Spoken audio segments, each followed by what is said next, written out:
Hello, as usual കൊമൻ. ഇന്ന് എനിക്ക് night duty കേട്ടോ. നമ്മൾ സെക്കൻഡ് ഇയറിൽ പഠിക്കുന്ന ടൈമിൽ ഇവിടെ ജർമ്മനിയിലുള്ളവർ സെക്കൻഡ് ഇയർ ഹോസ്പിറ്റലിൽ ചെയ്യുമ്പോൾ ഹോസ്പിറ്റലിൽ നൈറ്റ് ഡ്യൂട്ടി ചെയ്യണമെന്നുണ്ട്. ടോട്ടലി 4 നൈറ്റ് ഡ്യൂട്ടിയാണ് ചെയ്യേണ്ടത്. പക്ഷേ ഞാൻ ഇപ്രാവശ്യം 2 നൈറ്റ് ഡ്യൂട്ടിയും അടുത്ത മന്ത് 2 നൈറ്റ് ഡ്യൂട്ടി ആട്ടോ ചെയ്യുന്നത്. അപ്പം ഇന്ന് ഫസ്റ്റ് ഡേ ആണ്. എങ്ങനെയാണ് നൈറ്റ് ഡ്യൂട്ടി എന്നൊന്നും ഒരു ഐഡിയ ഇല്ല. ഞാൻ നല്ല എക്സൈറ്റഡ് ആണ്. അവിടെ ചെന്നിട്ട് ബാക്കി വേണം. അങ്ങനെ ഞാൻ ഇവിടെ ഹോസ്പിറ്റലിൽ എത്തിയേ 7:30 ആയതേ ഉള്ളൂ. നമുക്ക് ഇനിയും ടൈമുണ്ട്. 8 മണിക്കാണ് ഡ്യൂട്ടി സ്റ്റാർട്ട് ചെയ്യുന്നത്.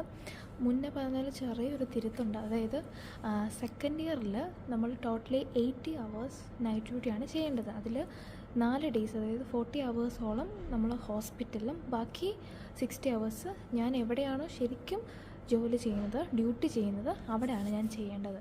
ദെൻ ഞാൻ സ്റ്റേഷനിലെത്തി, യൂണിഫോം ചേഞ്ച് ചെയ്തു. ഹാൻഡ് ഓവറിന് ശേഷം ഇൻഫ്യൂഷൻ, അതായത് ഇൻഫ്യൂഷൻ മെഡിസിൻ പ്രിപ്പയർ ചെയ്യാനുണ്ടായിരുന്നു ഡ്രിപ്പിന് വേണ്ടിയിട്ടുള്ളത്.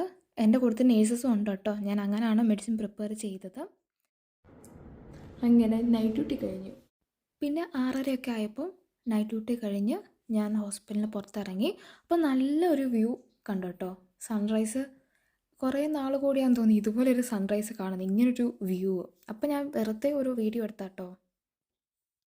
അങ്ങനെ നൈറ്റ് ഡ്യൂട്ടിയൊക്കെ കഴിഞ്ഞിട്ട് പതിയെ അങ്ങ് ഇറങ്ങി. 6:30-7 മണിയായി. ഇത്രയും നേരം ഒന്നും ഉറക്കളച്ചൊന്നും ഇരുന്നിട്ടില്ല. അതുകൊണ്ട് ചെറുതായിട്ട് കിറങ്ങിയിട്ടൊക്കെയാണ് നിൽക്കുന്നത്. എങ്ങനെയും വീട്ടിലെത്തുമായിരിക്കും, എത്തണമല്ലോ. Then this next small ചാവ്.